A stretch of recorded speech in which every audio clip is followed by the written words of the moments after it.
Let's talk about premature atrial contraction and premature ventricular contraction. So, to understand this premature contraction, first of all, let me draw the heart. So, this is a schematic representation of the heart. So, this is the right atrium, this is left atrium, right ventricle, left ventricle.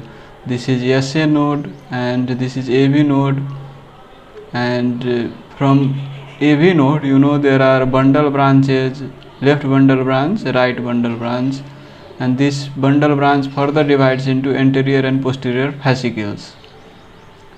So first of all, let's talk about premature atrial contraction. So how this premature atrial contraction occur?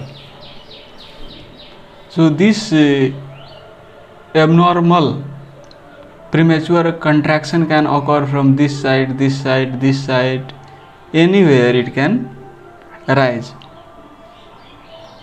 So what are the causes of abnormal electrical depolarization in other sites other than SA node? It can be due to a scar, or it can be due to some medications, stimulant medications, caffeine, stress, anxiety, emotional stress, right? When there is catecholaminergic surge, then this premature atrial or premature ventricular contraction can occur. So today my aim is to provide information so that you can differentiate these PAC and PVC in ECG. We will not discuss the treatment aspect, but we will only discuss how to identify in ECG whether this is PAC or PVC. And these PAC, PVC can be normal, like if you see less than 500 PVC in 24 hours, we do not consider it significant, because as I told you, during catecholaminergic surge in our body, during stress, anxiety, or when we take coffee, tea, right, during those episodes these PVC can arise, PAC can arise. So it is only significant if it impairs the cardiac output.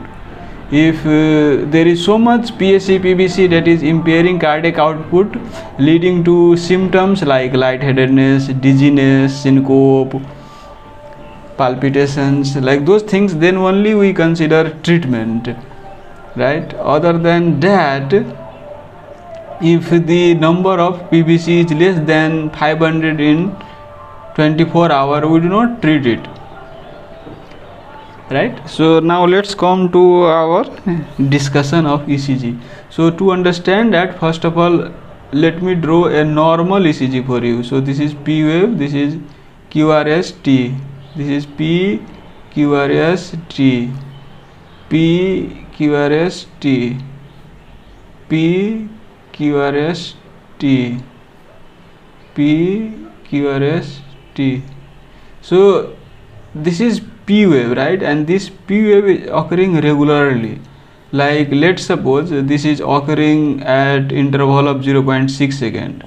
So this occurred at 0.6 second, then this is occurring at 1.2 second, this P wave is occurring at 1.8 second, this P wave is occurring at 2.4 second, this P wave is occurring at 3 second. So this P wave is occurring regularly at interval of 0.6 second, and this P wave is arising from the SA node. This is normal atrial depolarization, right? But now let's say this focus is also firing, this focus is also generating P wave.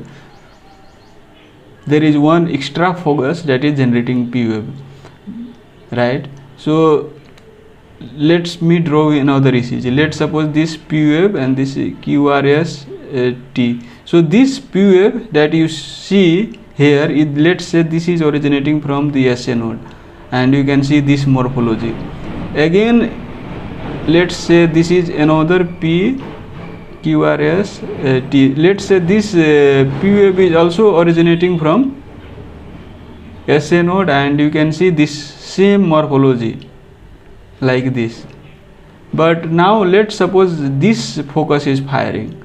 So let's say this is another P wave and this is generating another QRS, right? So this is, you can see this is inverted. So this is a smaller diagram, so I don't know whether you are able to visualize it clearly or not, but you can see this is different morphology, and this P wave has occurred early. So normally this P wave should have occurred at 1.8 second, and this has occurred at 1.2 second. So this should have occurred at 1.8 second, but let's say this is occurring at 1.5 second, let's say.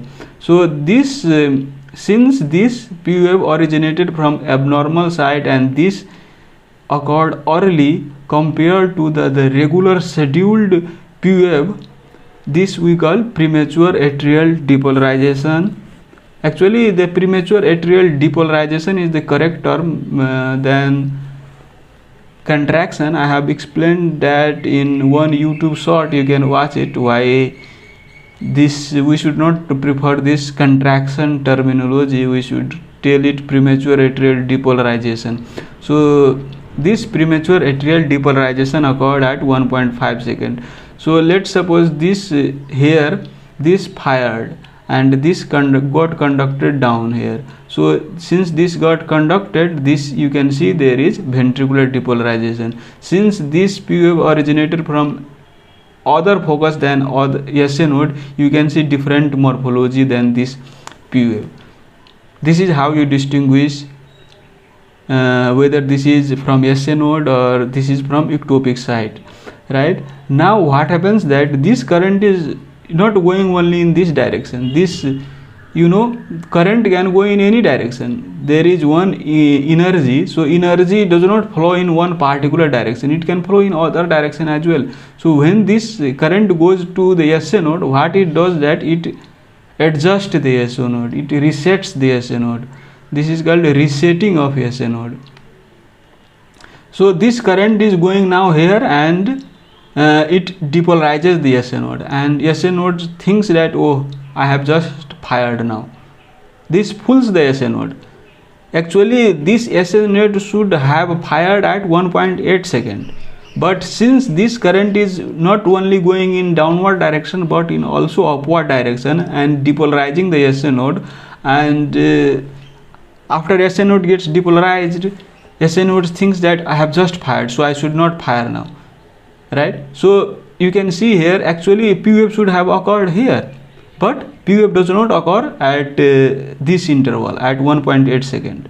So after this you can say this is 1.5 seconds. So when will P wave now occur? I told you that these P waves are occurring at interval of 0.6 seconds. So another P wave occur at 0.6 second, which means that if you add 1.5 second and 0.6 second, it becomes like 2.1 second. So next P wave will occur at 2.1 second. 2.1 second. So this is 2.4 second. Actually this should have occurred here, but now this is occurring at 2.1 second, and now it will again occur at another 0.6 second. So it will now occur at 2.1 plus 0.6 is equal to 2.7. So this P wave now will occur at 2.7 second. Now this, actually this should have occurred at 3 second, but now this occurs at 2. Let's say this is T wave, now P wave and QRS T. So this P wave is now occurring at 2.7 second. So you can see the subsequent timing has been adjusted due to this abnormal electrical focus. That's what we call resetting of the SA node. If the SA node is resetted, then you can see the subsequent timing has already altered. Like it should have occurred at 1.8 second, 2.4 second, 3 second, but it is now occurring at 1.5 second and 2.1 second, 2.7 second. So subsequent timing of the SA node has altered due to resetting, right?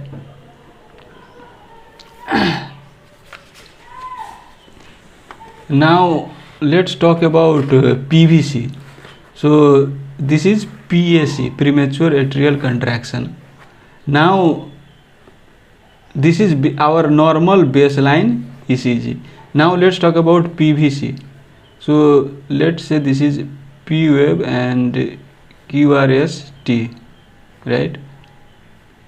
This is P wave, QRS T, right? And let's say there is one premature ventricular contraction. From this focus, let's suppose one abnormal current depolarized, and this depolarized the whole ventricle. This was of sufficient magnitude or sufficient voltage to depolarize the whole ventricle, let's assume. So we call that PVC. So let's suppose there is one ventricular contraction, right? So this is PVC. So this QRS was occurring at regular 0.6 second interval, 0.6 second interval, right? But let's suppose this occurred orally, because this is premature. So this occurred at 0.6 second, this at 1.2 second, and another QRS should have occurred at 1.8 second. But since this occurred orally, let's say this occurred at 1.5 second. So since PVC has occurred, this current originated from here, so this went and depolarized the whole ventricle, right? So this current can go backward through this conduction tissue and go to the SA node and reset the SA node again, just like I told you, this focus resetted SA node. So this current can go through the conduction pathway and again reset the SA node. This is one possibility. But another possibility, or most common possibility, is that it cannot travel backward, because the current is also coming in this direction, and it can meet that, it can see that this conduction tissue is in a refractory period and it does not travel backward and reset the SA node. So most common possibility is that in PVC there is no resetting of SA node, no resetting of SA node, but there is rare possibility that it can reset the SA node. If the conduction tissue is not in refractory period, it can travel back, right? But I'm telling you most commonly, right? Most common possibility is that there is no resetting of SA node. And after PVC you will see the pause. Why pause occurs? Because the ventricle thinks that I have already contracted. I have already contracted with this depolarization. So another QRS should have occurred at 1.8 second, but it does not occur at 1.8 second, because the ventricle thinks that if I contract so frequently, I will not get enough diastolic time period to fill the ventricle, so I will not contract now. And if you want to understand the physiology behind this, since this has contracted, this will be in refractory period, and in a refractory period, even if the SA node impulse comes to depolarize, it won't contract, because that is in a refractory period. That's why you see the pause here.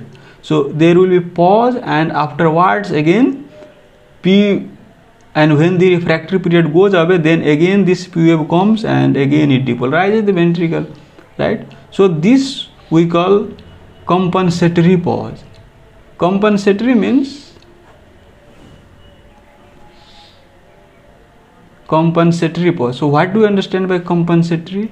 It means that it has adjusted according to the ventricular depolarization, because ventricular depolarization has just occurred, so it adjusted, it compensated for that. That's why we use the word compensatory. But in premature atrial contraction, we don't use the word compensatory pause, we use the word non-compensatory pause. And why we use the word non-compensatory? because it won't adjust for the premature contraction. Here you will see the interval. If you see the RR interval, even if there is pause, it will be twice the RR interval of this, right? It will be just twice, but here you won't see it twice, it will be less. Here this premature atrial contraction has occurred, right? So if you see the PP interval, it won't be exact, you can say it won't be exact twice of this PP interval, it will be less than that, right? So we call it non-compensatory pause.